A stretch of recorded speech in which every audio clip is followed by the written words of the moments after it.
नमस्कार। Deep Venus thrombosis एक काफ़ी कॉमन प्रॉब्लम है। लोगों की पाँव की नलियों में क्लॉट जम जाता है, खून का थक्का जम जाता है, जिसकी वजह से पाँव सूज जाता है, फूल जाता है, दर्द होने लगता है। और कभी-कभी ये डेंजरस इसलिए भी होता है कि पाँव की नली से क्लॉट निकल कर अगर हार्ट के थ्रू लंग्स की नली में चला जाता है, तो वैसे केस में जान का खतरा हो सकता है। जिस तरह से लोगों को हार्ट अटैक आता है, ऐसे लोगों को पल्मोनरी एम्बोलिज्म यानी लंग्स का अटैक एक तरह से आता है।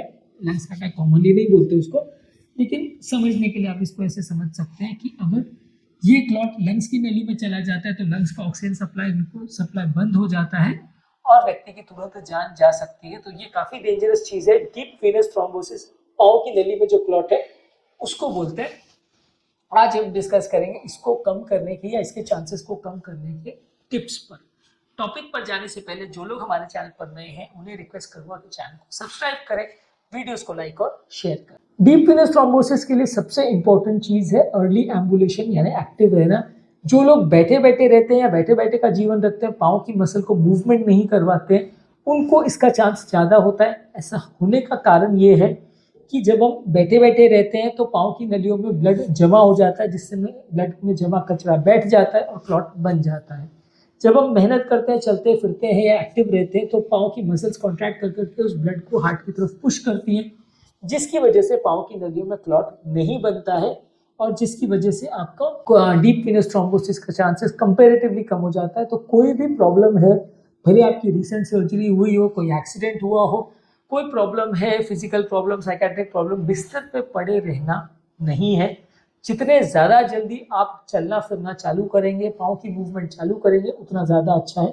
यदि आप बेडरिडन भी हैं कोई कारण से, तो भी पाँव को चलाते रहिए। पाँव को कोई और हेल्प करके आपके पाँव को मसल्स को मूवमेंट करा सकता है, बार बार उनको फ्लेक्स और एक्सटेंड करा सकता है। फिजियोथेरेपिस्ट इस तरह से कर सकते हैं, तो उससे पाँव की नली में जो ब्लड सर्कुलेशन है वो मेंटेन रहेगा, क्लॉट बनने का चांस कम रहेगा। बॉडी वेट को कंट्रोल करना भी जरूरी है। मोटे लोगों में डीप वीनस थ्रोम्बोसिस ज़्यादा होता है, इसलिए वजन को कंट्रोल करना जरूरी है।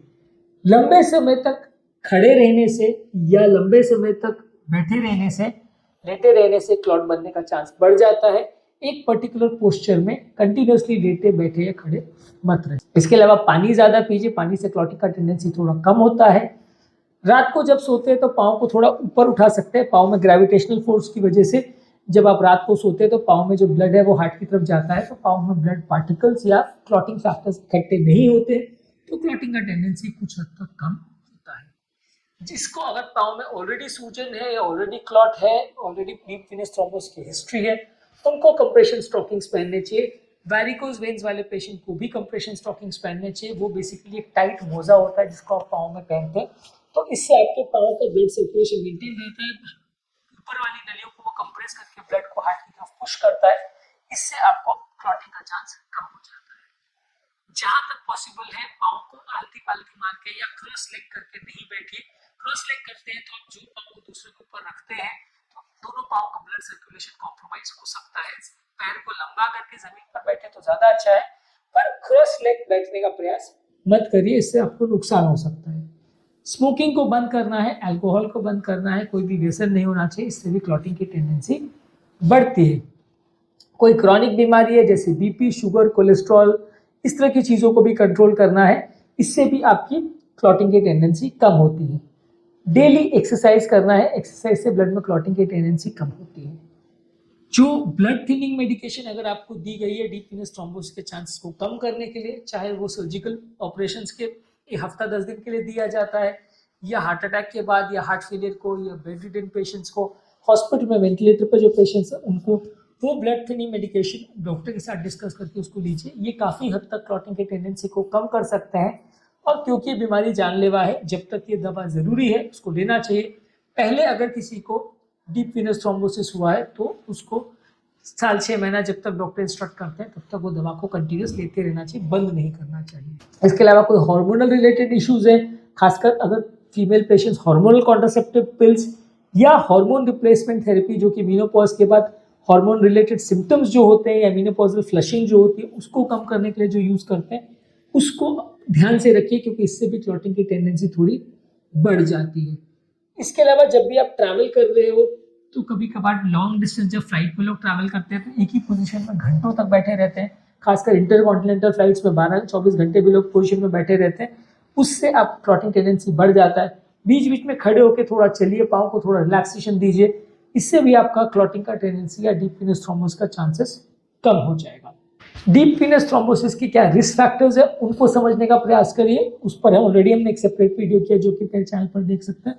उन्हें कम करने का प्रयास करिए तो आपका क्लॉटिंग का चांसेस या एम्बोलिज्म का चांसेस काफ़ी कम हो जाएगा। इसके अलावा जहाँ तक डीप वीनस थ्रोम्बोसिस के सिम्टम्स है उसके बारे में भी जानने का प्रयास करिए कि इसमें पाँव में जो सूजन आती है, एक तरफा सूजन आती है, सीवियर पेन होता है, पाँव लाल हो जाता है, छूने में भी दर्द होता है, उसको सेलुलाइटिस से कैसे डिफरेंशिएट करेंगे। सेलुलाइटिस में इन्फेक्शन हो जाता है, पाँव लाल हो जाता है, सूज जाता है, लेकिन वो एक लोकलाइज्ड होता है, पूरा पाँव नहीं फूलता है। तो ये सब चीज़ों को डिफरेंशिएट करना थोड़ा आना चाहिए ताकि आप टाइम पर डॉक्टर को रिपोर्ट कर सकें। कई बार पेशेंट हमारे पास तब आते हैं जब पाँव पूरी तरह फूल चुका होता है, बहुत बुरी हालत में क्लॉट बन चुका होता है, उस समय ट्रीटमेंट के लिए काफ़ी लेट हो चुका होता है। तो आप जल्दी रिकॉग्नाइज करोगे तो जल्दी डॉक्टर के पास आ सकोगे, जल्दी ट्रीटमेंट स्टार्ट हो सकेगा। इसके अलावा सर्जरी के बाद तुरंत चलना फिरना चालू करिए। जब कभी भी किसी भी पेशेंट की सर्जरी हो, जितना जल्दी पेशेंट चलना फिरना चालू कर सके उतना क्लॉटिंग का चांस कम होगा, और जब तक वो नहीं चल पाता है तब तक खून पतला करने की दवाइयाँ कंटिन्यूस चालू रहे तो अच्छा है। प्रेगनेंसी के दौरान भी आपको ध्यान रखने की ज़रूरत है। प्रेगनेंसी के दौरान भी लोगों को क्लॉटिंग का टेंडेंसी बढ़ जाता है। प्रेगनेंसी के दौरान भी हालांकि खून पतला करने की दवा कंटिन्यू लेने की ज़रूरत नहीं है, लेकिन आपको एक्स्ट्रा ध्यान रखने की ज़रूरत है। रात को सोते समय भी पाँव को अगर आप थोड़ा उठा के रखें और उसको 2-3 तकिए वगैरह रख के पाँव को लेवल को थोड़ा उठा देंगे तो ब्लड का सर्कुलेशन मेंटेन रहेगा, क्लॉटिंग की टेंडेंसी थोड़ी कम रहेगी। जब किसी को बार बार क्लॉटिंग का प्रॉब्लम्स है, बार बार प्रॉब्लम्स आ रही है, डीप वीनस थ्रोम्बोसिस है, इस तरह की क्लॉटिंग बार बार हो रही है, तो जेनेटिक टेस्टिंग करना चाहिए कि आपके कोई ब्लड में क्लॉटिंग पार्टिकल्स ज़्यादा तो नहीं है, protein C, protein S, factor V leading mutation, ये सब ऐसी बीमारियां हैं जिसकी वजह से आपको क्लॉटिंग के चांसेस बढ़ जाते हैं, तो इनका जेनेटिक टेस्टिंग करिए। डीप वीनस थ्रोम्बोसिस के कॉजेज और रिस्क फैक्टर्स पर हमने ऑलरेडी वीडियो किया है। जहाँ तक पॉसिबल है लूज फिटिंग कपड़े पहनिए, बहुत ज़्यादा टाइट कपड़े भी आपके सर्कुलेशन को पाँव के मेंटेन नहीं होने देते, पाँव का सर्कुलेशन नहीं हो पाता, इससे भी कई बार क्लॉटिंग बढ़ जाती है। जहाँ तक पॉसिबल है अगर आपको कोई जेनेटिक प्रॉब्लम या इस तरह का डिजीज निकलता है जिसकी वजह से क्लॉटिंग का चांस बढ़ रहा है, तो फिर लंबे समय तक खून पतला करने की दवाइयाँ लेते रहना पड़ता है, इससे आपको फायदा होगा। रेगुलर हेल्थ चेकअप्स करते रहिए। इस तरह की बीमारी का जिनको टेंडेंसी है, अगर उनको क्लॉटिंग एक बार हो चुका है या ऑलरेडी उसको इस तरह का बीमारी है, तो रेगुलर फॉलोअप से हेल्थ चेकअप करना चाहिए। कई बार क्या होता है, पेशेंट आता है हमारे पास 2 साल बाद, 3 साल बाद, 5 साल बाद, जब दोबारा उसको प्रॉब्लम हो जाती है तब वो आता है। तो इस तरह की चीज़ों को आप जल्दी डिटेक्ट कर लो, जल्दी एंटिसिपेट कर लो, सारे टेस्ट अगर होते रहें तो प्रॉब्लम्स होने का चांस कम होगा। आप पेशेंट डॉक्टर के पास तब लेके आओगे जब पेशेंट की हालत बहुत बिगड़ चुकी होगी, क्लॉट पूरा बन चुका होगा, तो डॉक्टर के लिए भी कुछ करना, मैनेज करना मुश्किल पड़ता है। जहाँ तक पॉसिबल है, जिस तरह हर बीमारी के लिए ज़रूरी है, खुद को एजुकेट करिए। जब तक आप बीमारी को नहीं समझेंगे तब तक आप बीमारी को मैनेज नहीं कर पाएंगे, मैनेज करना आपको मुश्किल पड़ेगा। बीमारी के बारे में खुद समझिए और उसको मैनेज करने के तरीकों के बारे में, उसके लिए टिप्स के बारे में, उसके ट्रीटमेंट स्ट्रैटेजीज पर, सब चीज़ पर डिस्कशन करिए और उसको समझने का प्रयास करिए, तो आप बीमारी को बेटर तरीके से मैनेज कर पाएंगे, डॉक्टर से डिस्कस कर पाएंगे। आज का टॉपिक का समरी ये है कि डीप वीनस थ्रोम्बोसिस का चांसेस अगर आपको कम करना है तो एक्सरसाइज कीजिए, पड़े पड़े मत रहिए, एक पर्टिकुलर पोस्चर में मत रहिए, जितने जल्दी एम्बुलेटरी हो उतना अच्छा। अगर आप बेड रिडन है तो खून पतला करने की दवाई लीजिए, हेल्दी हैबिट्स रखिए, अच्छा खाना खाइए, अल्कोहल, स्मोकिंग ये सब व्यसन नहीं होना चाहिए, डेली एक्सरसाइज करना चाहिए, मेंटल स्ट्रेस कम होना चाहिए। प्रेगनेंसी, हार्मोन रिप्लेसमेंट थेरेपी या पोस्ट सर्जिकल पीरियड्स में ज़्यादा ध्यान रखने की ज़रूरत है। जहाँ तक पॉसिबल है डॉक्टर के साथ फॉलोअप करते रहिए। बहुत क्लॉटिंग हो रही है तो जेनेटिक टेस्टिंग करिए और खून पतला करने की दवा लेते रहिए, खुद को एजुकेट करिए। ये सारी चीज़ों को आप फॉलो करेंगे तो आपको इस तरह की प्रॉब्लम्स होने का चांस कम हो जाएगा। तो आज के टॉपिक में हमने डिस्कस किया डीप वीनस थ्रोम्बोसिस को कम करने के टिप्स पर। टॉपिक एंड करने से पहले जो लोग हमारे चैनल पर नए हैं उन्हें रिक्वेस्ट करूँगा कि चैनल को सब्सक्राइब करें, वीडियोस को लाइक और शेयर करें।